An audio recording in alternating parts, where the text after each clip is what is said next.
আল্লাহ রাব্বুল আলামিন আমাদেরকে সুস্থভাবে এখানে এসে আসার তৌফিক দান করেছেন। আমরা সারা রাত যেভাবে পারি যতটুকু পারি থাকতে পারিছি, এই জন্য আল্লাহর কাছে কোটি কোটি শুকরিয়া। মাইন ভাইয়ের কথা অনুযায়ী এখন 5-10 মিনিট আলোচনার সুযোগ যেহেতু দিয়েছেন, তা আমার অনুরোধ, আমার যারা বালুচর দরবারে মুরিদ আছেন, কি কষ্ট নেবেন না, যেহেতু আমাদের প্রিয় মুর্শিদ বেঁচে আছেন। শুকরিয়া। আপনার পীর কি আদেশ করেন, কি ওয়াজ করেন, স্মরণ রাখবেন। মাইনাই দিনেশি ইনশাআল্লাহ এই দরবারে কেউ খুশি হোক না হোক, আমি সবচেয়ে বেশি খুশি হয়েছি। আল্লাহ সাক্ষী, মিথ্যা কথা বললে কবিরা গুনাহ। একজন গদনিশি হোক, আমি নিজেও মুরিদ হওয়ার পর দোয়া করেছি, আল্লাহ এই দরবারে একজন গদনিশি বানিয়ে দাও। মাইন ভাই পেয়েছে, আল্লাহ যদি তৌফিক দান করেন আমার অন্য বাইরেও পাইতে পারে। যেহেতু দরবারে খলিফা আছে, গাছ থাকলে কিন্তু গাছের গোটা হয়, গোটা থাকলে বীজ হয়, কোয়া লাগে না।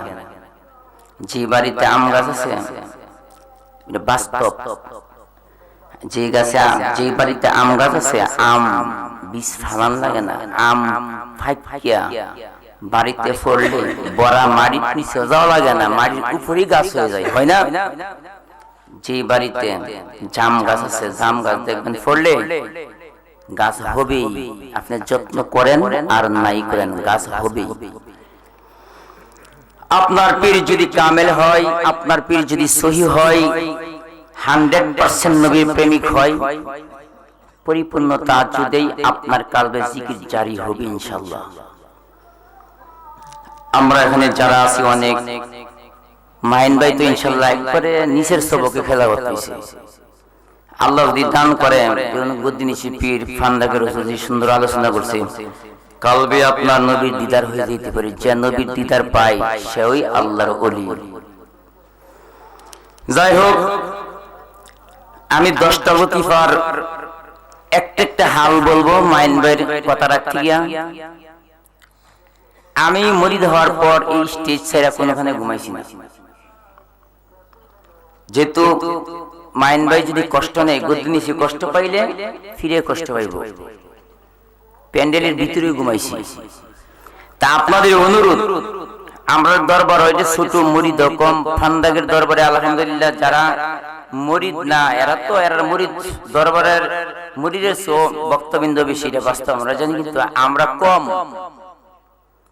স্কুলে তো আপনারা পড়েন, প্রাইভেট পড়ছেন, প্রাইভেট বালা ছাত্র প্রাইভেট লাগে না। আর বালা মুরিদ যদি হয় বেশি তাজ্জ লাগে না।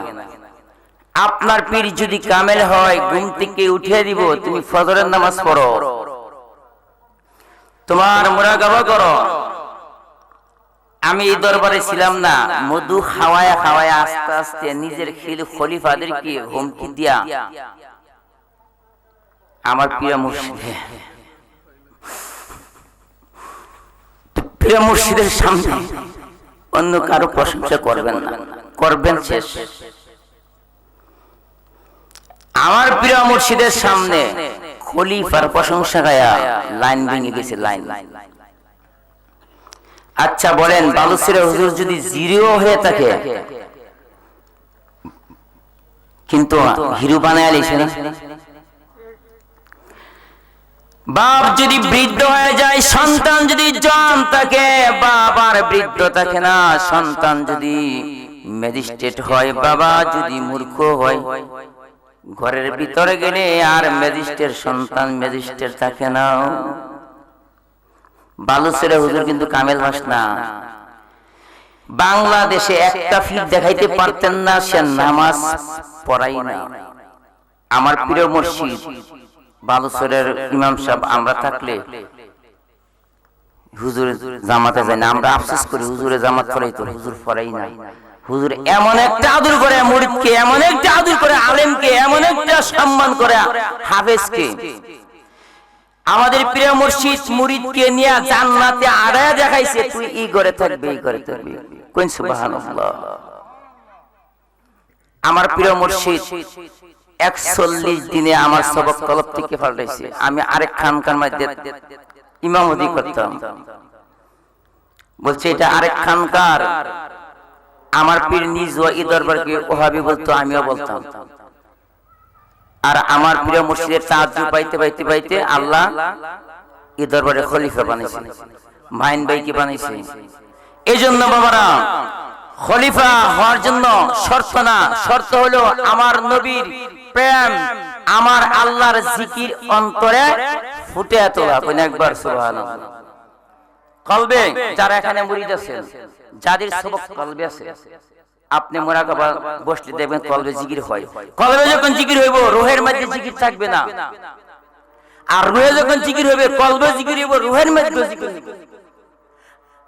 আমার প্রিয় মুর্শিদের হুকুম ছাড়া আমি কোনো কাজ করি না। আমাকে যখন প্রথম হুকুম দিছে, একজন লোক হবিগঞ্জ এই দরবারের না, আমার অন্তরঙ্গ, কলবে সব তাজ্জুদ মারছি, কলবে সেরগে উঠছে, বলছে তাজ্জুদ দিতে পারে না। আমার ভাই মুফতি বলছে হুজুর একটা পরামর্শ শিখিয়ে দিয়েছে। আমি বললাম না, আমার পীর আমাকে যেভাবে নিয়ত শিখাইছে, যেভাবে তাজ্জুদ দেওয়ার হুকুম দিয়েছে, আমি অন্য কোন পীরের আমল নিয়ে আমি লাইনে উঠবো না।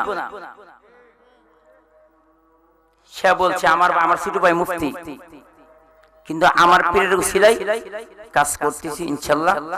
পীরের হুকুম ছাড়া আর কোন পীরের হুকুমে আমি উপরে উঠবো না, নিচে নামবো না। এই জন্য বাবারা, আপনারা কলবে যারা আছেন, কলবে জিকির থাকলে আলহামদুলিল্লাহ, সবক বারক আর না বারক, আপনার পীর সব থেকে বলবে তোর সবক রূহের মধ্যে তিবস। আমার বড় ভাই আমার সে আজ্ঞায়, কিন্তু দয়া রাখতে পারে না। আমার প্রিয় মুর্শিদ বালুচর দরবারে সে নূরপুরে গিয়ে বলছে তোর সবক পাল্টায়া বল। পরের দিন আসছে, ফিরমাকে বলছে হুজুর মাথা দিয়া বসে হয় তার সবক পাল্টাই দিই। আরে মিয়া কাজ করেন, কাজ করলে মুগ্ধা ফির না, কাজে ফির। মুরিদ থাকবো বাড়িতে, ফির থাকবো ফিরের বাড়িতে, সবক পাল্টাই দিব, আপনাকে ওইখান থেকে খেলাফত দিয়া দিব। কইয়া কি খেলাফত নেওয়া যায়? আর কইয়া যদি খেলাফত নেওয়া হয়, যদি বলা হয় কোসেন দেখি তার সবকের হালটা কেমন আছে, বুঝতে পারতো না। আমি কারো বদনাম নাই, কারো ইয়ে নাই। আমার প্রিয় মুর্শিদের আমি অভিজ্ঞতা বলতেছি, হুজুরের হায়াত বারো আর কম, এতে আমার দুঃখ নাই। আমার প্রিয় মুর্শিদ 10টা গাছ লাগাইছে, 10টা, 4টা গাছ পাওয়ারফুল দিয়া গেছে, 10টা। এখন যদি মারা যায় আমার আফসোস নাই, গদ্দিনিশি বানিয়ে দিয়ে ফেলছে, আমার কোনো দুঃখ নাই। আমার আফসোস এটাই, আমার পীরের সামনে আমরা যে খলিফা, আমাদেরকে সম্মান করবেন না। মাইন বাড়িকে আমরা করব গদ্দিনিশি, মাইন ভাইকে করতে হবে গদ্দিনিশি, কলব আর কোনো ওয়াজও শুনবেন না। এই যে আমার ভালো লাগছে হুজুরে বলছে তরিকার লোকেরা আর কোন বক্তার ওয়াজ শোনা লাগে না। আমি যদি আজকে যত বক্তা ওয়াজ করছে, প্রত্যেক বক্তার ওয়াজের প্রশ্ন করি, দেখা দেব একটা ওয়াজও একটার সাথে মিলছে না। আমি যদি বলি আপনার পীরকে সম্মান করবেন, এটা শ্রেষ্ঠ পীর, আর একজন আল্লাহর ওলি, তো তার সম্মান করবেন না? আমাদের এই সিলসিলা কাদিয়া, সিস্তিয়া, নকশবন্দিয়া, মুজাদ্দিদিয়া, আব্দুল কাদের জিলানী রাহমাতুল্লাহ তার চুব্ব মোবারক পাকছে মুজাদ্দিদ আল হোসেনের জন্য।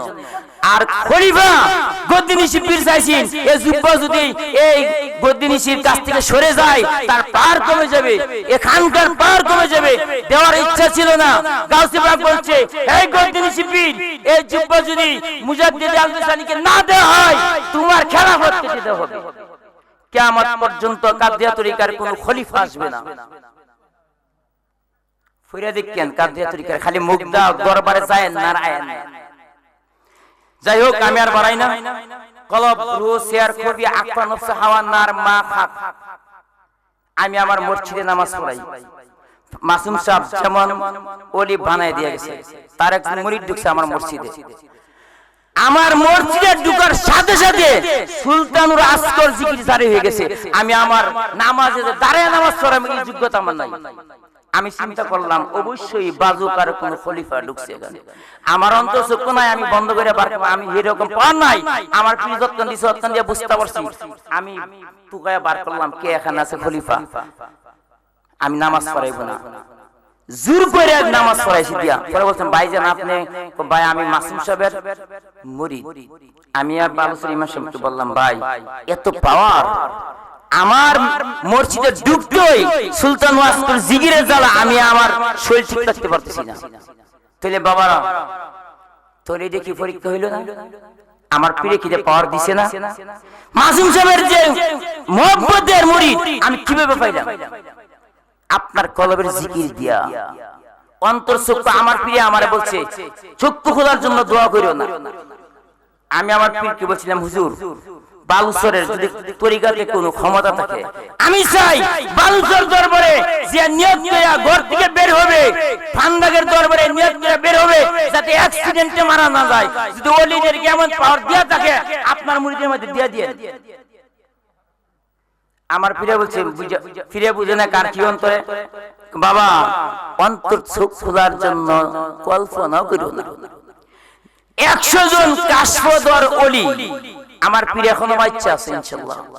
100 জন অন্তঃসত্ত্ব ওলির মধ্যে 99 জন বাদ দিয়া আরো যে 1% এটা 3 ভাগ কইরা 2 ভাগ বাদ দিয়া 1 ভাগ ওলির খাতায় থাকে, আর বাকি সব ওলির খাতাতে কাটতে দেয় আল্লাহ। ফখরাতাল্লাহ। ওই সময় আমি দইরা নিছি আমার প্রিয় মুর্শিদ ওই একজন, আলহামদুলিল্লাহ। যাই হোক, তলব রুহ সিয়ার খবি আফা নফস হাওয়া নার মা খাক, এই 10টা লতিফার যার জারি আছে আমি পেয়েছি। শুধু একমাত্র পৃথিবীর মধ্যে আমি চিন্তা করছি ওলি হয়ে না বলে গুনাহ করে না, তো এই ভুল করে এই ভুল করে কেন? তখন কিতাব বাড়তে বাড়তে পাইলাম একমাত্র নফসে আম্মারা পরিপূর্ণ নবী বলে।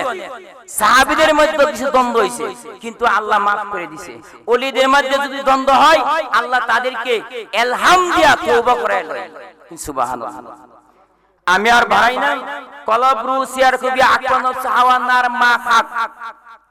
আচ্ছা বালুচরে হুজুর যদি এখানে 100 জনকে খেলাফত দিয়া দেয়, 10 জনকে দিয়েছে, আর 100 জন যদি মুরিদের মতো বৈশা থাকে, এখানে আসি আমার পীরবেরা, তো আমি নাই, আমি প্যান্ডেলের মধ্যে একটু ঘুমাইছি।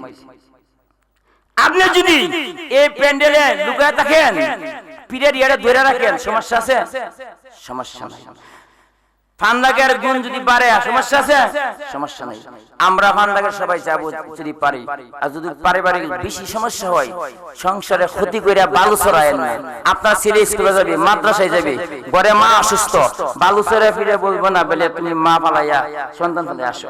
এইজন্য 10টা লতিফার মুরাকাবা করবেন, আর ফান্দাগের সবাই যাইবেন। আমরা ফান্দাগ এই সিলসিলা যতক্ষণে সভা হবে চেষ্টা করব সবখানে যাওয়ার, কারো বদনাম পাইব না, কিন্তু আপনার লতিফাগুলো জারি রাখবেন যাতে মাসুম সাহেব রাহমাতুল্লাহ আলাইহির তাজ্য আমাদের কাছে আসে। যেমন আমাদের শেষ কথা, আমাদের নূরপুরে আছে না, নূরপুরে মসজিদে বসলে মাসুম সাহেব হুজুর তাজ্য দেয় কি নাই, যারা খলিফা আছেন, যারা কাজ করেন বুঝবেন। নূরপুরে মসজিদে বসলেই আপনি ফান্দাগের মুরিদ হন, বালুচরের হন, বাজুগরে হন, মাসুম সাহেব রাহমাতুল্লাহ আলাইহি নিজে কালেকশন আপনার সাথে লাগাই দিবেন। তাহলে আমরা কি মাসুম সাহেবের সম্মান গাইতে দিব না? তার ছেলেরা কি যদি পীর না হয় সৈয়দ বংশ, এটা আমার শেষ কথা। কি ফান্দাগের এরা যদি পীর না হয় নবীর বংশের লোক, নবীর বংশের একটা লোক পীর না হইল সে একজন ওলির সম্মান আল্লাহর দরবারে আছে। তাদেরকে আমরা যে খেলাফত, আমরা যদি আমার পীর আছে, তারপরে যত বাংলাদেশে পীর থাকবে তাদেরকে সম্মান করতে হবে, প্রত্যেকটা সৈয়দ বংশের লোকের সম্মান করতে হবে। আমরা সকল দরবারকে সম্মান করি, সবাই যার যার পীরকে সম্মান করবেন, পীরের আদেশ মাইনা চলবেন। আর আমি যে কথা বলছি যদি কষ্ট হয়ে থাকে আল্লাহর রাস্তায় আমার পীরের উসিলায় মাফ করবেন। আমিন ওয়া আখিরু দাওয়ানা আলহামদুলিল্লাহি রাব্বিল আলামিন।